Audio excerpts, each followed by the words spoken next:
घटनाक्रमों को लेकर के श्री जयराम रमेश और श्री मल्लिकार्जुन खड़गे जी की प्रतिक्रिया आई है, जिन्होंने नीतीश कुमार जी पर राजनीतिक अवसरवादिता का आरोप लगाया है। दरअसल कांग्रेस का एक कॉकस इंडिया गठबंधन के नेतृत्व को हड़पना चाहता था। 19 दिसंबर को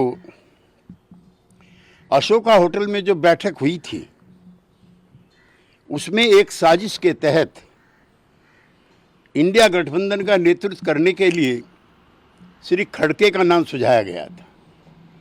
इससे पहले मुंबई की बैठक में सर्वसम्मति से तय हुआ था कि बगैर किसी का चेहरा आगे रखे बगैर ये इंडिया गठबंधन काम करेगा। पहली शाम को श्री केजरीवाल जी के आवास पर जब ममता बनर्जी गई थी, तो उन्होंने बाहर आकर के प्रेस से कहा था कि कल की बैठक में किसी का नाम प्रस्तावित नहीं होगा। कांग्रेस के उसी कॉकस ने एक साजिश के तहत ममता बनर्जी के द्वारा उनका नाम सुझाया गया। यद्यपि श्री खड़गे जी ने बाद में उसको खुद ही अस्वीकार कर दिया।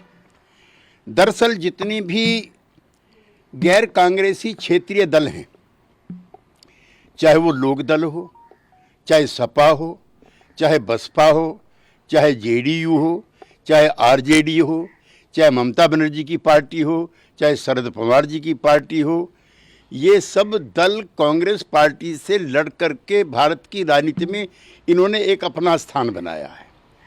कांग्रेस पार्टी अपने सर्वाइवल के दौर से गुजर रही है। पिछले 2 लोकसभा चुनाव में नेता प्रतिपक्ष के लायक भी उनके पास सांसद नहीं थे, लिहाजा वो क्षेत्रीय जो नेतृत्व है इन दलों का, उनको समाप्त करना चाहते हैं। वो इनके विकास में रोड़ा है और उन्होंने सिस्टमेटिक तरीके से इस लड़ाई को लंबा खींचने का काम किया जो टिकट बंटवारे का था।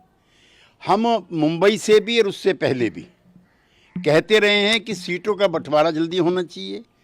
वो भारतीय जनता पार्टी की ताकत को कम करके आंक रहे हैं या फिर उनको जानकारी नहीं है। हम उनके साथ रहे हैं, ग्रास रूट पे उनका काम है, साधन संपन्न पार्टी है, प्रधानमंत्री की लोकप्रियता है। उससे लड़ने के लिए जिस तरह का तामझाम होना चाहिए किसी गठबंधन के पास, उसका नितांत अभाव इंडिया गठबंधन के साथ था। और कैसे ये नेतृत्व हड़पना चाहते हैं उसका सबसे बड़ा उदाहरण है जो कांग्रेस के राज है। हरियाणा, हिमाचल, उत्तराखंड, राजस्थान, मध्य प्रदेश, छत्तीसगढ़, तेलंगाना, कर्नाटका और आसाम में किसी भी पार्टी के साथ सीटों की कोई तालमेल नहीं होगी। यहाँ पर कांग्रेस पार्टी अकेले लड़ेगी और जो क्षेत्रीय दलों के द्वारा जो अर्जित की गई राजनीतिक भूमि है, उस पर डाका डालने के लिए डिस्प्रपोर्शनेट तरीके से हिस्सेदारी मांग रहे हैं।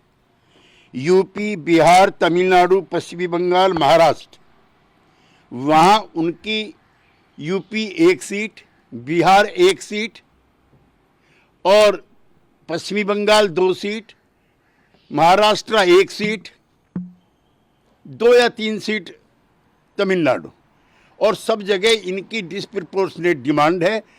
और इसलिए गठबंधन हमारे साथ भी नहीं हो पाया और न इन दलों के साथ होगा।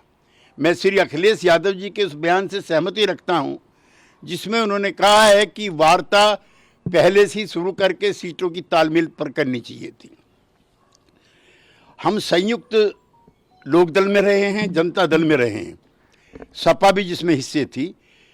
आधा दर्जन एमएलए राजस्थान में, आधा दर्जन एमएलए मध्य प्रदेश में हुआ करते थे। हरियाणा में, पश्चिमी यूपी में तमाम लोकदल का राजकाज हुआ करता था। लेकिन कांग्रेस पार्टी का नेतृत्व सबको नीचा दिखा करके इसको हड़पना चाहता है। हमें अफसोस है और राहत भी है कि जो इंडिया गठबंधन का निर्माता था, जो पहला संयोजक था, आज उन्होंने और जनता दल यू ने इस गठबंधन से अपने आप को अलग कर लिया है और एनडीए के गठबंधन में हम आज से शामिल हैं। 27 सितंबर 2022, अब से 1.5 साल पहले, चौधरी देवीलाल जी की जयंती थी हिसार में। उसमें मैं भी नीतीश कुमार जी के और तेजस्वी यादव जी के साथ उपस्थित था। जितने भी वहाँ पर नेता थे, सबसे नीतीश कुमार जी ने निजी तौर पर हाथ जोड़ करके निवेदन किया था कि कांग्रेस पार्टी को इस गठबंधन में शामिल करो। हमें अफसोस है कि हमने कांग्रेस पार्टी को देश की राजनीति में एक्सेप्टेबिलिटी दिलवाई। ये पार्टी अछूत हो चुकी थी। आम आदमी पार्टी, ममता बनर्जी की TMC, Samajwadi party of Akhilesh Yadav और के चंद्रशेखर राव की पार्टी, इन सब ने गैर कांग्रेसी, गैर बीजेपी मोर्चे बनाने के प्रयास किए थे। इसी प्रस्ताव को लेकर के चंद्रशेखर राव पटना गए थे नीतीश कुमार जी को समझाने के लिए, उनको अपने पक्ष में लाने के लिए। नीतीश कुमार जी ने तब भी चंद्रशेखर राव जी से कहा था कि कांग्रेस पार्टी को रखो। ये सिर्फ नीतीश कुमार थे, जनता दल यू था, जिसकी वजह से इंडिया गठबंधन बना और कांग्रेस पार्टी को भारत की राजनीति में पुनः स्थापित करने का और सम्मान दिलाने का काम हमने किया। हमें अफसोस है कि जो कांग्रेस पार्टी का जो कॉकस था, उसकी षड्यंत्रकारी भूमिका से आज हम मुक्त हुए हैं। गिरगिट से तुलना कर रहे हैं नीतीश कुमार को जयराम रमेश। मैं तो प्रारंभिक संबोधन में ही उनकी आलोचना कर चुका हूं कि किस प्रकार उन्होंने हमारे साथ बिट्रे किया।